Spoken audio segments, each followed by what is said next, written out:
Welcome back my channel mathematics by Jugal. આ લેક્ચરમાં આપણે આ જોયું ચેપ્ટર 3 ત્રિકોણમિતિ બરોબર છે, પણ તેમાં આપણે શું જોયું હતું, એક એક્ઝામ્પલ કર્યું હતું અને પછી જોયું હતું કે ક્યુ વિધેય કયા ચરણમાં પ્લસ હોય છે, કયા ચરણમાં માઇનસ હોય છે, તેની વેલ્યુ છે એ કયા ચરણમાં વધે છે અથવા તો કયા ચરણમાં ઘટે છે. એવી રીતે આપણે કોષ્ટક દોરી મેં તમને સમજાવ્યું હતું. બરોબર, આપણે એવી રીતે છેલ્લે જોયું હતું. પછી એના પ્રદર્શનના વિસ્તાર જોયા હતા, આટલું વસ્તુ જોયું હતું.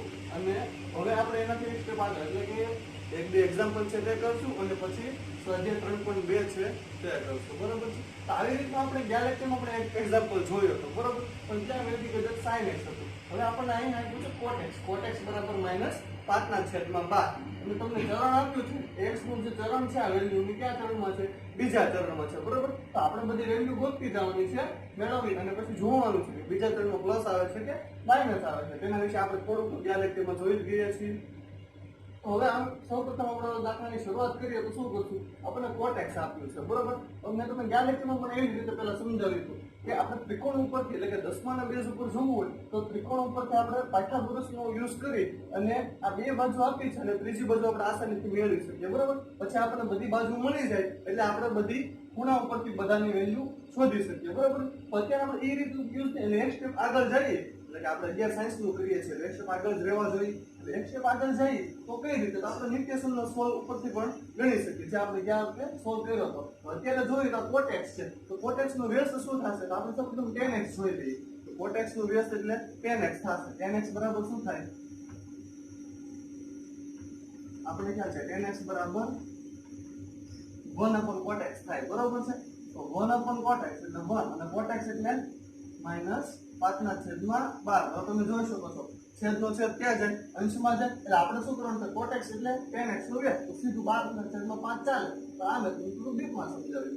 1/cot x છેદનો છેદ અંશમાં એટલે -12/5. બરોબર છે, તો આ થયું tan x. તો tan x બરાબર શું મળ્યું? -12/5. હવે આપણે ચરણ જોઈએ તો x છે એ કયા ચરણમાં છે? બીજા ચરણમાં છે. તો આપણે ક્યાં લેક્ચરમાં આવી રીતે જોઈએ કે અહીંયા પેલું ચરણ હોય, અહીં બીજું હોય, આ ત્રીજું અને ચોથું. તો આપણે શું જોયું હતું? all s p અને c. all એટલે બધા પ્લસ, s એટલે sin અને cosec પ્લસ, p એટલે tan અને cot પ્લસ અને c એટલે sec અને cos પ્લસ. તો હવે આપણે બીજા ચરણમાં છે. તો બીજું ચરણ આપણું અહીંયા આવે છે. બરોબર, આપણી પાસે વિધેય છે tan, પણ અહીંયા ક્યાં વિધેય પ્લસ હોય? આ ચરણમાં ક્યાં હોય છે? sin અને cosec. બે જ વિધેય છે, બીજા ચરણમાં પ્લસ હોય છે. તો આપણી પાસે tan વિધેય છે, તો તે કેવું હોય છે? નેગેટિવ હોય છે. એટલે આ નેગેટિવ જ રહેશે. બરોબર છે. હવે tan x મળી ગયું, cot x મળી ગયું. હવે આપણે બીજો આપણી પાસે એવું નિત્યસમ જોઈએ તો કેવું છે? હવે તો આપણી પાસે એવું કે નિત્યસમ હજી એક છે કે આપણે આવું કરીએ, x² x બરાબર શું થશે નિત્યસમ મુજબ? 1 + tan² x. બરોબર, આપણી પાસે નિત્યસમ છે. ક્યાં ક્યાં નિત્યસમ છે? sin² x + cos² x = 1, sec² x = 1 + tan² x અને cosec² = 1 + cot² x. બરોબર, આ ત્રણ નિત્યસમ છે આપણી પાસે. તો આપણે અત્યારે tan માટે tan તો મળી ગયું છે, એટલે આપણે sec નો ઉપયોગ કરશું તો આપણને tan તો છે જ તે આપણી પાસે, એટલે sec ની વેલ્યુ મળી જશે. તો આપણે આ નિત્યસમ નો યુઝ કરીએ, sec² x = 1 + tan² x. તો 1 as it is. હવે tan x, આ tan² છે, આપણી પાસે tan મળ્યું છે, કેટલું છે? -12/5. એટલે -12/5. તો આપણે શું છે? એનો નિત્યસમ મુજબ જોઈએ તો એનો સ્ક્વેર છે. બરોબર, તો 1 as it is પ્લસ. હવે આપણને ખ્યાલ છે આ વેલ્યુ નેગેટિવ છે, પણ સ્ક્વેર હંમેશા નેગેટિવ હોય કે પોઝિટિવ હોય? સ્ક્વેર હંમેશા બધી વેલ્યુનો કેવો થાય? પોઝિટિવ જ થાય. જો પોઝિટિવ હોય તો પણ પોઝિટિવ જ આવે, અને કોઈ પણ નેગેટિવ વેલ્યુ હોય અને એનો આપણે સ્ક્વેર કરીએ તો કેવો થાય? પોઝિટિવ જ થશે. એટલે 12 નો વર્ગ કેવો થશે? આપણે ખ્યાલ છે 12 નો વર્ગ 144 થાય, 5 નો કેટલો થશે? 25 થશે. તો હવે કેવું થશે? 25 મિશ્ર સંખ્યા જેવું થયું. 25 × 25 + 144. 25 ને 144 એટલે 169/25. આ શું મળે છે આપણને? sec² x. sec² x બરાબર શું મળ્યું? 169/25. આપણે શું જોવે છે? sec x. તો અહીંયા સ્ક્વેર રૂટ કાઢવું, સ્ક્વેર તો અહીંયા મારે વર્ગમૂળ કાઢવું પડે. તો 169 નું વર્ગમૂળ કેટલું થશે? 13 થશે. 25 નું કેટલું થશે? 5 થશે. એટલે sec x બરાબર મને આવું કાઢવું, 13/5. હું તમને અત્યારે એક વસ્તુ આપણે 10 તમે પાયથાગોરસની ત્રિપુટી જોઈ ગયા બરોબર, ઘણી ત્રિપુટી હતી 5 12 13 7 24 25 એવી અલગ અલગ કેટલી ત્રિપુટી છે બરોબર. તો આ જોવો તો તમે 5 અને 12 આપ્યું છે તો સ્વાભાવિક છે આપણે 5 અને 12 આપ્યું તો આપણે ખ્યાલ છે પાયથાગોરસની ત્રિપુટી 5 12 અને 13 જ છે, એટલે આપણે દાખલો ગણીએ ત્રિકોણ ઉપરથી તો ખબર જ છે કે એક બાજુ કેવી આવશે 13 જ આવશે. શું કામ? કેમ કે આપણે 10માં પણ જોઈ ગયા છે કે આ પાયથાગોરસની ત્રિપુટી છે. જો તો આપણને આ બાજુ 13 જ મળી એટલે આપણે સાચા જ છીએ. એમ આપણે ત્રિકોણ ઉપરથી ફેરવો તો પણ આપણને ત્રીજી બાજુ 13 જ મળે કેમ કે એની ત્રિપુટી છે. તો અત્યારે હવે આપણે અહીં જોઈએ તો sec x બરાબર 13/5 મળ્યું બરાબર છે. તો sec x મળી ગયું. હવે આપણે ચરણ જોઈ લઈએ તો ચરણ ક્યાં છે? બીજું ચરણ છે. તો બીજા ચરણમાં કઈ વિધેય ધન હોય? ઓર બીજું આમાં s એટલે sin અને cosec. તો આ કેવું છે? sec. sec તો ચોથા ચરણમાં ધન હોય, જ્યારે આપણને અહીં બીજું કીધું છે એટલે આ પણ કેવું આવશે? માઈનસ. બરાબર. હવે sec મળી ગયું. sec મળી ગયું છે તો હવે tan મળી ગયું. cot આપ્યું હતું sec મળી ગયું બરાબર. sec કોનું વ્યસ્ત થાય છે? sec થાય છે cos નું વ્યસ્ત. cos x બરાબર 1/sec x થાય ને, એટલે sec થાય છે cos નું વ્યસ્ત. -13/5 છે. આનો વ્યસ્ત શું થશે? -5/13. પણ આ પણ cos છે તો cos બીજા ચરણમાં નેગેટિવ જ હોય એટલે આપણે નેગેટિવ જ રાખશું. હવે આપણને એટલા મળી ગયા. હવે આપણે sin અને cosec ગોતવાનો રહ્યો તો આપણે sin x જોઈએ તો એનું સૂત્ર શું છે? આપણે પાસે sin x કઈ રીતે મળે? તો સામેની બાજુના છેદમાં કર્ણ જે બેઝિકલી સૂત્ર છે બરોબર. બીજું આપણી પાસે શું સૂત્ર છે? sin x નું શું થશે? મારી પાસે tan નો યુઝ કરું tan x બરાબર શું થાય? sin x ના છેદમાં cos x બરાબર. આની ઉપર હું sin ને કરતા બનાવી દઉં તો શું મળે? આ અહીંયા ગુણાઈ જશે તો કેટલું થશે? tan x cos x. જો તો tan x આપણને અગાઉ મળી ગયું. tan x છે -12/5. cos x હમણાં મળ્યું -5/13. તો આ 5 5 કેન્સલ થશે, આ માઈનસ માઈનસ પ્લસ થશે એટલે વધશે 12/13. હવે sin છે તો આપણે ખ્યાલ છે sin cos અને s બીજા ચરણમાં sin કેવો આવશે? પોઝિટિવ જ આવશે. અને cosec તો cosec કોનું વ્યસ્ત છે?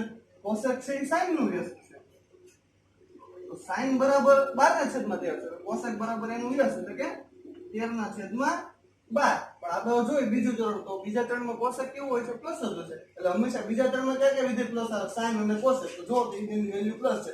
બાકી બધા વિધેય છે એ આપણે નેગેટિવ જ આપ્યું છે અને આપણે નેગેટિવ જ મૂળ. એટલે આ રીતે આપણો આ સમ પૂરો થાય છે. હવે તેના પછી આપણે એક્ઝામ્પલ 7 જોયું. હવે એક્ઝામ્પલ 8 છે. એમાં આવ્યું આપ્યું છે આપણને sin 31π/3. આની વેલ્યુ જોવાની છે. sin 31π/3 હોય તેની વેલ્યુ શું મળે બરોબર છે. તો આપણે જોઈએ sin ને હંમેશા આપણે 2π અંતરાલમાં ફેરવવાનું રાખવાનું. કોઈ પણ રકમ આપી હોય sin હંમેશા એનું 2π માં પુનરાવર્તન થાય 2π અંતરાલમાં બરોબર. તો આપણે એવી રીતે એને સેટ કરવાનું કે 2π અંતરાલ પછીની વેલ્યુ મળે બરોબર. તો મારા ધારો કે અહીંયા જોવું હોય તો કઈ રીતે હું રાખી શકું? sin છે બરોબર. હવે 31π/3 છે. હવે 2π માં મારે રાખવું તો 3 તો આપણે મિશ્ર સંખ્યા મુજબ જોઈએ તો 3 તો અહીં છેદમાં રહેશે બરોબર. તો હું અહીં 10π આવી રીતે કરું 10π તો આ કેટલું થશે? 10 તેરી 30 બરોબર. આ કેટલા છે? 31. 10π × π/3 હોય તો આ કેટલું થાય? 30π + 1π એટલે 31π/3 થઈ ગયું. એટલે આવું કંઈક થશે 10π + π/3 10 તેરી 30 30 ને 31/π/3. તો આ જોવો તો 10 છે તો 10 એટલે 2π અંતરાલમાં થયું. આપણે જોઈ લઈએ 2π કઈ રીતે આવે. આપણે અહીંયા પહેલા લેક્ચરમાં અને પહેલાના લેક્ચરમાં આપણે જોયું ત્યારે મેં તમને ચરણ સમજાવ્યા હતા ત્યારે કીધું હતું અહીંયા શું હોય છે? 2π. આ π/2 અહીંયા π/2 હોય છે. આ π હોય છે. આ 3π/2 હોય છે. ત્યારે અહીં 2π હોય છે બરાબર. તો 2π અંતરાલ જુઓ તો 2π પછી ફરીને પાછો આવે એટલે 2π એટલે 4π પછી 6π 6 ને 2 8 અને 10π એટલે અહીંયા આવે છે આ 2π અંતરાલ જ થયું એટલે આપણે 10π + π/3 એટલે કે પ્લસ એટલે ક્યાં થશે? ઉપર અને માઈનસ હોય તો આપણે નીચેની તરફ આવે. તો 2π એટલે 2π ના અંતરાલમાં જોઈએ તો 10π અહીંયા જવાના છે પછી + π/3 એટલે પ્લસ એટલે અહીંયા આવશે પ્લસ એટલે અહીંયા આવશે. તો આ કયું ચરણ થશે? પહેલું ચરણ થશે બરોબર. તો આપણે ખ્યાલ છે પહેલા ચરણમાં બધું કેવું હોય છે? પોઝિટિવ હોય છે. તો આપણે આને આવી રીતે લખી દઈએ sin સીધું π/3. શું કામ? કેમ કે વેલ્યુ 10π એટલે અહીં 2π ના અંતરાલમાં આવી અને પ્લસ થીટા આપ્યો છે એટલે પ્લસ પહેલા ચરણમાં આવશે એટલે sin π/3. તો આ વેલ્યુ કોની થશે? sin 60 ની. તો sin 60 ની વેલ્યુ શું છે?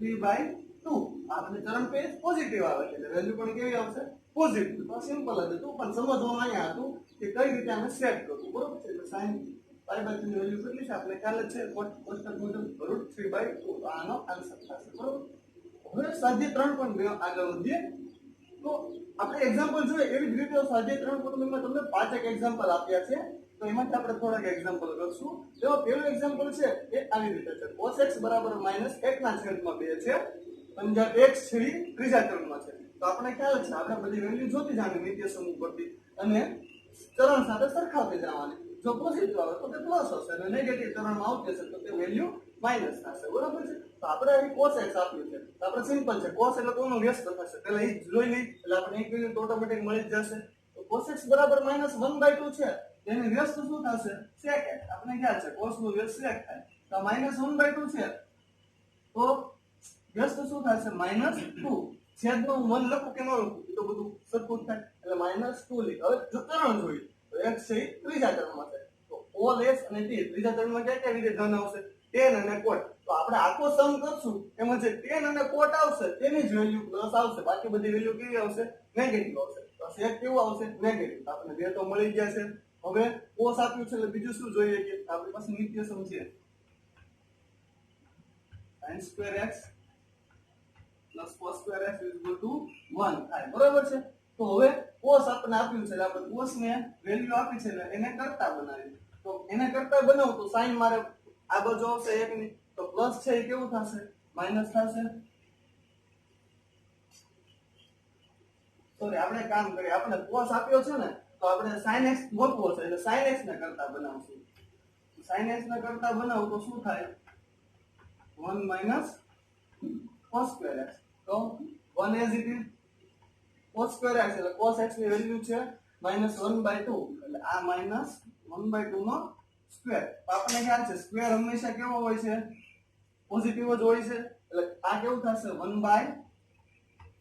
આ માઈનસ તો માઈનસ રાખશું તે પણ આ માઈનસ નો સ્ક્વેર છે કેવો થશે પ્લસ એટલે 1 નો સ્ક્વેર 1 એટલે 2 નો સ્ક્વેર 4 એટલે આ કેવું થશે 4 * 4 4 - 1 એટલે કે 3/4 બરાબર છે તો આ આપણને મળશે sin² x sin² x = 3/4 તો આપણે તો ખાલી sin x જ જોતું છે તો આપણે ખ્યાલ છે હવે sin x મારે જોતું હોય તો હું શું કરું સ્ક્વેર ને મારે દૂર કરવો છે તો અહીંયાથી સ્ક્વેર કાઢું તો અહીં મારે સ્ક્વેર રૂટ લગાડવું પડે તો 3 નું સ્ક્વેર તો નીકળે ને એટલે √3 થશે ત્યારે 4 નું સ્ક્વેર કેટલું થાય છે 2 આપણે ખ્યાલ છે 4 નું વર્ગમૂળ 2 થઈ જાય એટલે સ્ક્વેર રૂટ 4 નું 2 થઈ ગયું એટલે આપણે sin x = √3/2 મળ્યું હવે ચરણ જોયું તો x ક્યાં છે આપણને ત્રીજા ચરણમાં છે તો ત્રીજા ચરણમાં sin કેવું હોય નેગેટિવ જ હોય એટલે નેગેટિવ થઈ જશે બરોબર sin મળી ગયું તો આપણે ખ્યાલ છે sin મળી ગયું છે તો cosec એનું વ્યસ્ત થવાનું છે તો cosec પણ એ જ રીતે મળી જાય cosec x = આનું વ્યસ્ત લઈ લો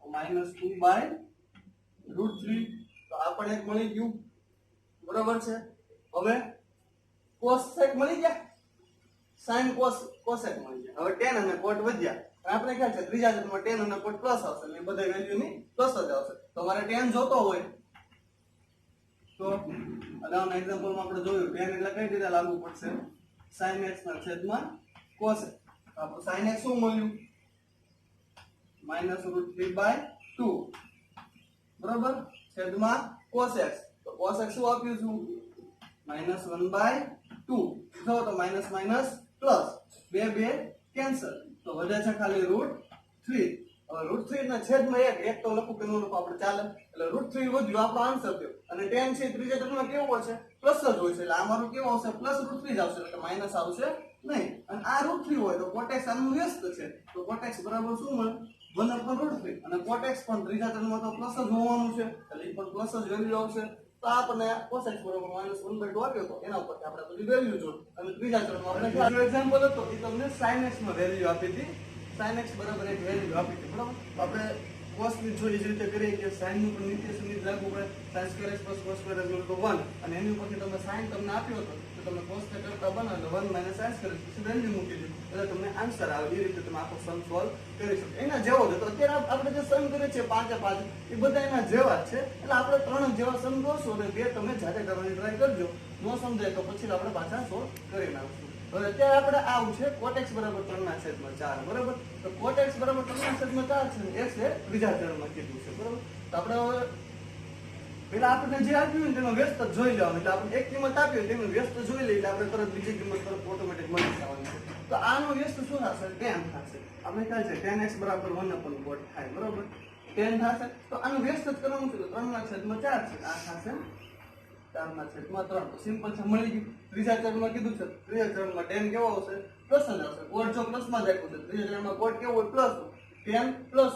હવે આપણે જોયું તો ત્રીજા ચરણમાં 10 અને કોટ છે, બીજી એક પણ વેલ્યુ પ્લસ નથી, બધી કેવી આવશે? નેગેટિવ. તો આપણે હવે જે કાંઈ આન્સર ગણશું તેને બધા વિધેયોની વેલ્યુ છે એ આપણને નેગેટિવ જ આવે છે, કેમ કે ત્રીજા ચરણ કીધું છે, ત્રીજા ચરણમાં કોટ અને 10 પોઝિટિવ હોય છે. હવે આ મળી ગયું. હવે આપણે 10 આપ્યું છે, એવું કંઈક સૂત્ર કરીએ કે જેમાં 10 ની વેલ્યુ મૂકીએ ને બીજું વિધેય મળે. તો આપણને ખ્યાલ છે, આપણે આનો યુઝ કરીએ. sec² x બરાબર શું થશે? 1 + 10². 1 as it is 10² x. 10 એટલે 4/3 એનો સ્ક્વેર. તો જો તો 1 + 4 નો વર્ગ 16, 3 નો વર્ગ 9. આ કેવું થશે? 9 × 9 9 ને 16 25/9. તો આ તમને શું મળ્યું? sec² x મળ્યું.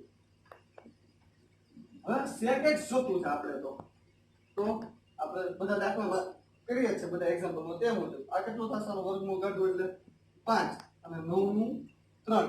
તો જો તો 3 4 5 એ પાયથાગોરસની ત્રિપુટી છે. તો 3 અને 4 આપ્યા છે તો આપણને બીજું બાજુ કઈ મળે? 5. એટલે આપણે સાચા જ છીએ. sec x બરાબર શું આવ્યું? 5/3. એક કયા ચરણમાં છે?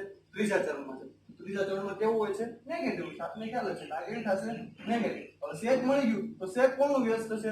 cos નું. આપણે સિમ્પલ છે, cos x બરાબર શું થાય? sec x બરાબર -5/3 હોય તો cos x બરાબર -3/5.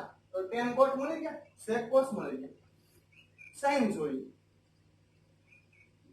તો આપણે યાદ છે tan x બરાબર શું થશે? sin x cos x. તમે બધી રીતે sin મેળવી શકો. આપણે અત્યારે cos મળી ગયો છે તો આપણે એ પણ યુઝ કરીએ છીએ. sin² x બરાબર sin² x + cos² x બરાબર 1 થાય છે. તો આપણી પાસે cos છે તો આપણે 1 - cos² x કરું તો sin² x ની વેલ્યુ મળે, એની ઉપરથી sin x મળે. એ રીતે પણ મળે છે બરાબર. આપણે આ રીતે પણ મળે. એટલે તમને જે કઈ નિત્યસમ આવે તમે એનો યુઝ કરીને કોઈ પણ દાખલામાં કોઈ પણ નિત્યસમનો યુઝ કરીને આપણને બસ વેલ્યુ મળવી જોઈએ સાચી એમ. tan x બરાબર આ છે તો આપણો sin x જોતો છે અને કરતા બને sin x. તો tan x * cos x ગુણાશે. અહીંયા આ cos x આની સાથે ગુણાશે. તો જો તો tan આપણને 4/3 મળ્યો છે, cos મળે છે -3/5.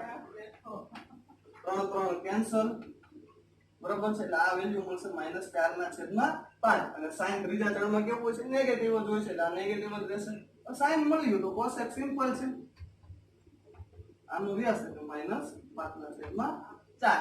તો આપણે બધી વેલ્યુ આ રીતે મળી. આપણે ખ્યાલ છે ત્રીજા ચરણમાં tan એટલે cot જ પોઝિટિવ હોય છે, બાકી બધું નેગેટિવ. તો ચલો બધી વેલ્યુ નેગેટિવ જ મળી છે આપણને. તો આ આપણને sec x બરાબર 13/5 અને x કયા ચરણમાં કીધું છે? ચોથા ચરણમાં કીધું છે બરાબર. અને આપણે અત્યારે જોઈ લઈએ તો આપણે ખ્યાલ છે ચોથા ચરણમાં ક્યાં વેલ્યુ પ્લસ આવશે? cos s p અને c એટલે કે cos અને sec. તો sec તમને ઓલરેડી પ્લસ આપ્યો જ છે બરોબર. ચોથા ચરણમાં બે જ વેલ્યુ પ્લસ આવશે, sec અને cos. sec તો તમને રકમ આપી છે, એ પ્લસ જ આપી છે. અને બીજી વેલ્યુ cos પ્લસ મળશે. બાકી બધા વિધેયની વેલ્યુ છે કેવી આવશે? ચોથા ચરણમાં નેગેટિવ. એટલે બાકી બધા વિધેયો આપણને નેગેટિવ મળશે. તો આપણે હવે સિમ્પલ છે, sec નું વ્યસ્ત cos થશે એટલે પહેલા આપણે cos x જ મેળવી લઈએ. તો cos x બરાબર આનો વ્યસ્ત 5/13. આપણે ખ્યાલ છે ચોથા ચરણમાં cos કેવું હશે? પોઝિટિવ. આ વેલ્યુ પોઝિટિવ. હવે cos મળી ગયો. હવે આ નિત્યસમને યુઝ કરીએ. sin² x + cos² x બરાબર 1. આપણે cos મળી ગયો છે, હવે sin મેળવીએ. તો sin² x નું હું રાખું તો cos² x આ બાજુ આવશે એટલે માઈનસ થઈ જશે. 1 - cos² x એટલે 1. cos² x એટલે -5/13. સોરી 5/13 નો સ્ક્વેર.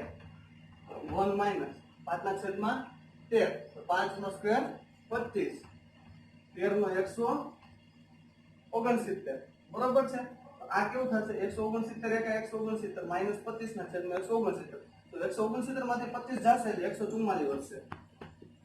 છેદમાં 169. તો આ આપણને મળે છે sin² x. શું મળ્યું 144 છેદમાં 169. હવે આપણે સિમ્પલ sin x જોતો હોય તો કેવું થશે 144 નું સ્ક્વેર રૂટ કાઢવું પડશે. આપણી પાસે સ્ક્વેર છે, આપણે સ્ક્વેર દૂર કરો તો આ બાજુ સ્ક્વેર રૂટ કાઢવું પડશે. આપણે બધા સમજ જોઈ જ છે. તો 144 નું થશે 12 જ્યારે 169 નું સાથે 13. તો આ વેલ્યુ મળશે 12 ના છેદમાં 13. પણ sin છે એ કયા ટર્મમાં પ્લસ બીજા ટર્મમાં આપણે કેવું હોય પછી ચોથું ટર્મ તો sin કેવું થશે માઈનસ થશે. આ માઈનસ sin માઈનસ છે તો આનું વ્યસ્ત cosec થશે. cosec x બરાબર આ -12 ના છેદમાં 13 થશે. આ શું મળશે -13 ના છેદમાં 12. તો આ આપણો કયો cosec x એટલે sin cos મળી જાય, sin cosec મળી જાય. હવે tan x હોવાનો છે. tan x બરાબર આપણું સૂત્ર છે તે sin x ના છેદમાં cosec બરાબર tan x. તો sin x આપણે હમણાં જ મળ્યું -12 ના છેદમાં 13 છેદમાં cosec. cosec છે 5 ના છેદમાં 13. 13 કેન્સલ. શું વધશે ઉપર -12 છેદમાં 5. તો આ આપણને મળે tan x. તો tan x બરાબર -12 ના છેદમાં 5. tan ચોથા ટર્મમાં કેવું હોય છે નેગેટિવ. આપણે ખ્યાલ છે tan અને cot હંમેશા રિયલ ટર્મમાં પ્લસ હોય. આ નેગેટિવ રહેશે. અને cot તો સિમ્પલ છે, cot નું વ્યસ્ત છે tan નું. તો -12 ના છેદમાં 5 છે. આ કેવું થશે એનાથી રહેશે -5 ના છેદમાં 12. તો જો તો ચોથા ટર્મમાં sec અને cos પ્લસ હોય એટલે પ્લસ આવ્યા. બાકી બધાની વેલ્યુ આપણને આની પણ નેગેટિવ આની પણ નેગેટિવ tan અને cot બધાની નેગેટિવ મળી હતી. ચોથા ટર્મમાં બે જ વિધેય પ્લસ હોય બાકી બધા નેગેટિવ. આ રીતે આપણે વેલ્યુ જો 5 મહિના પછી તો તે tan નાખો તો tan x બરાબર 5 ના છેદમાં 12 એ સમથિંગ એક વેલ્યુ હતી. તો આપણે કાંઈ છે આપણે અત્યાર સુધીમાં જેટલા એક્ઝામ્પલ જોઈએ એના ઉપરથી આસાનીથી એક્ઝામ્પલ થઈ જાય. તો નિર્દેશકનો યુઝ કરીએ અને કિંમત મૂકી એટલે બધા થઈ જાય. હવે એના પછીનો છે 19 પાઈ ના છેદમાં 3 આવી વેલ્યુ છે. આવું આપણે હમણાં એક્ઝામ્પલ જોયા પણ સાઈન નો હતો બરોબર. મેં તમને કીધું કે સાઈન હંમેશા 2 પાઈ અંતરાલમાં રાખીને આપણે દાખલો સોલ્વ કરવાનો. આ tan છે તો tan નું મૂલ્ય કેવું તો કઈ રીતે થશે tan બરાબર શું થાય પાછું આ 3 તો મારે એ જ રીતે રાખવા પડશે બરોબર. 3 જો 19 આવવા જોવે બરોબર. આપણે 6 13 18 સુધી જઈએ છીએ બરોબર છે. એટલે આપણે આને કરવું હોય તો આમ થાય મારે 6 પાઈ પ્લસ પાઈ બાય 3 જોવો તો 6 13 18 18 પ્લસ 1 એટલે 19 પાઈ બાય 3 આ સેટ થઈ ગઈ 6 પાઈ. હવે 6 પાઈ ક્યાં આવશે 2 પાઈ ના અંતરાલમાં 6 tan વિધેય પણ આપણે સાઈન નું જોઈ તે જ મુજબ આપણે ચલ મુજબ જોઈ તો 2 પાઈ અહીંયા આવે છે બરોબર. ધારો કે તો ઈ 2 પાઈ અંતરાલમાં પ્લસ થીટા એટલે 2 પાઈ પ્લસ થીટા ની જે વેલ્યુ હશે એ પહેલા ચલમાં આવશે. પણ પહેલા ચલમાં હંમેશા બધા કેવા હોય છે પ્લસ હોય છે. આ વેલ્યુ આપણને કેવી મળશે પ્લસ જ મળશે. એટલે આપણી પાસે વધશે કેટલું tan પાઈ બાય 3.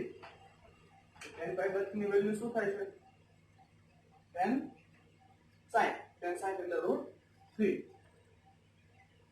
તો પ્લસ આપણે શું કામ આપણે 2 પાઈ પ્લસ થીટા કીધા છે. 2 પાઈ પ્લસ થીટા આપણે જોઈ તો આપણે હંમેશા પેલું ચલમાં કે પહેલા ચલમાં બધા વિધેયો પ્લસ જ હોય છે. આ પણ એવી જ રીતે છે. એના પછીનું -11 પાઈ બાય 3 આપે છે પણ અહીંયા તમને માઈનસ આપે છે. તો આપણે શું કરશું માઈનસ નિશાની બહાર કાઢી લઈશું. હવે આપણી પાસે વધશે sin 11 પાઈ બાય 3 -12 રાખવું તો sin. હવે આપણે ખ્યાલ છે sin હંમેશા મેં તમને પહેલા જ એક્ઝામ્પલમાં કીધું કે sin ને આપણે 2 પાઈ ઇન્ટરવલમાં સેટ થાય એવી રીતે સેટ કરવાનું. તો હવે આમાં આપણે કેમ કરશું sin 11 પાઈ બાય 3 છે તો 4 પાઈ કરવું તો કેટલું થશે 4 તેરી 12. આપણે કેટલા લાવવાના છે 11. તો માઈનસ કરવો પડશે -1 કરી દઉં જો તો 3 4 12 12 એટલે 11 પાઈ બાય 3 એટલે sin 4 પાઈ પાઈ બાય 3 એટલે માઈનસ એ રીતે લખશું sin 4 pi by 3 4 pi pi by 3 તો 4 પાઈ એટલે 2 પાઈ ઇન્ટરવલમાં પણ માઈનસ છે. આપણે અહીંયા જોઈએ તો આપણું આ પેલું ચલણ થશે અને આપણું અહીંયા પાઈ અહીંયા આવે અને 2 પાઈ અહીંયા આવે આપણે ખ્યાલ છે. તો આ દાખલામાં આપણે જોયું તો 2 પાઈ પ્લસ થીટા આવે પ્લસ એટલે આપણે એક ઉપરના ટર્મમાં જશે. આ આવશે પેલું ટર્મ. પહેલા ટર્મમાં બધા ધન હોય છે પણ આ આપણને 2 પાઈ માઈનસ ના ટર્મ છે એટલે 4 પાઈ આપણું અહીંયા જ આવશે પણ માઈનસ થીટા છે. જો તો માઈનસ પછી આપે એટલે માઈનસ એટલે ક્યાં આવશે અહીંયા આવશે બરોબર. તો અહીંયા આવશે વેલ્યુ એટલે આ કેવું થશે ચોથું ટર્મ. ચોથા ટર્મમાં સાઈન કેવું હોય છે નેગેટિવ હોય છે. તો આ કેવું હશે -પાઈ બાય 3 મળશે. શું કામ ચોથા ટર્મમાં વેલ્યુ કેવી હોય છે નેગેટિવ હોય છે એટલે સાઈન ની વેલ્યુ બીજા ટર્મમાં પ્લસ હોય છે. ચોથા ટર્મમાં નેગેટિવ એટલે આપણને આ મળ્યું નેગેટિવ એટલે માઈનસ અને સાઈન -પાઈ બાય 3 એટલે sin √3 બાય 2 એટલે -√3 બાય 2. તો જો તો એક માઈનસ આપણે ઓલરેડી રકમ આપી દીધી. ઈ માઈનસ અને આ માઈનસ એટલે માઈનસ માઈનસ પ્લસ થશે એટલે આ વેલ્યુ મળશે √3 બાય 2. sin pi by 3 ની વેલ્યુ √3/2 આપણો અહીંયા આન્સર પૂરો થાય છે. એટલે આ રીતે જોવાનું આપણે માઈનસ આપી દે આ માઈનસ જ મળ્યો પણ છેલ્લે બે માઈનસ પ્લસ થઈ જાય. આપણે ખ્યાલ છે ચોથા ચરણ માઈનસ હતું એટલે ચોથા ચરણ આવશે તો ચોથા ચરણમાં સાઇન નેગેટિવ હોય છે એટલે એની વેલ્યુ નેગેટિવ હોય છે. ત્યારે આ આપણો આન્સર છે.